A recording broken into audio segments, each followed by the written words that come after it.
नमस्कार दोस्तों, स्वागत है आपका किताब कॉर्नर पर। आज हम बात करने जा रहे हैं एक बेहतरीन किताब 21 लेसन फॉर द 21 सेंचुरी की, जिसे मशहूर लेखक युवाल नोआ हरारी ने लिखा है। ये किताब हमें बताती है कि 21वीं सदी में इंसानियत किन किन चुनौतियों से गुजर रहा है और हमें कैसे उनका सामना करना चाहिए। लेसन वन में लेखक आर्टिफिशियल इंटेलिजेंस और ऑटोमेशन के बारे में बात कर रहे हैं। हरारी बताते हैं कि आने वाले समय में मशीनें और रोबोट इंसानों की जगह काम करेंगे। उदाहरण के तौर पर लेखक बताते हैं, पहले बैंक में कैशियर की जरूरत थी, अब एटीएम और यूपीआई ने यह काम आसान कर दिया। मतलब हमें ऐसे स्किल्स सीखने होंगे जो मशीनें नहीं कर सकती, जैसे क्रिएटिविटी और इमोशनल इंटेलिजेंस। लेसन 2 में लेखक एजुकेशन का फ्यूचर के बारे में बात कर रहे हैं। अब शिक्षा केवल डिग्री तक सीमित नहीं है, लाइफ लॉन्ग लर्निंग जरूरी है। उदाहरण के तौर पर लेखक बताते हैं, पहले लोग एक बार पढ़ाई करके नौकरी कर लेते थे, अब हर 5 से 10 साल में नई टेक्नोलॉजी के हिसाब से स्किल्स अपडेट करनी पड़ती हैं।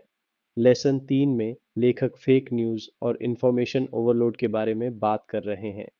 21वीं सदी की सबसे बड़ी समस्या है सच और झूठ की पहचान करना।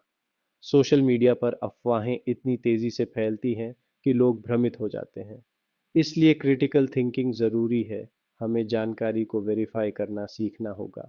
लेसन 4 में लेखक ग्लोबल वार्मिंग और क्लाइमेट चेंज के बारे में बात कर रहे हैं। हरारी बताते हैं कि अगर हमने अभी ध्यान नहीं दिया तो भविष्य की पीढ़ियां संकट में होंगी। उदाहरण के तौर पर लेखक बताते हैं, जैसे कि सूखा और ग्लेशियर। लेसन 5 में लेखक नेशनलिज्म बनाम ग्लोबल सहयोग के बारे में बात कर रहे हैं। हर देश अपने अपने हित देखता है, लेकिन समस्याएं वैश्विक हैं, जैसे महामारी और जलवायु परिवर्तन। कोविड 19 इसका सबसे बड़ा उदाहरण है।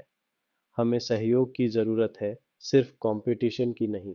लेसन 6 में लेखक फ्रीडम और प्राइवेसी के बारे में बात कर रहे हैं। एआई और बिग डेटा के ज़माने में हमारी प्राइवेसी खतरे में है। उदाहरण के तौर पर लेखक बताते हैं, गूगल और फेसबुक हमारे हर क्लिक को ट्रैक करते हैं। हमें अपनी पर्सनल डेटा की सुरक्षा पर ध्यान देना होगा। लेसन 7 में लेखक मीनिंग ऑफ लाइफ, जीवन का असली उद्देश्य के बारे में बात कर रहे हैं। हरारी कहते हैं, टेक्नोलॉजी हमें सुविधा दे सकती है, लेकिन जीवन का अर्थ हमें खुद ही बनाना होगा। उदाहरण के तौर पर लेखक बताते हैं, मेडिटेशन, रिश्ते और क्रिएटिविटी से हम जीवन में संतुलन बना सकते हैं। तो दोस्तों, 21 लेसन्स फॉर द 21वीं सेंचुरी हमें सिखाती है कि बदलते जमाने के साथ हमें बदलना होगा, फेक न्यूज़ और झूठी जानकारी से बचना होगा, ग्लोबल प्रॉब्लम्स को मिलकर हल करना होगा, और सबसे ज़रूरी, हमें अपनी लाइफ का पर्पस खुद बनाना होगा। अगर आप 21वीं सदी की चुनौतियों को समझना चाहते हैं और अपने जीवन को बेहतर बनाना चाहते हैं, तो यह किताब ज़रूर पढ़ें।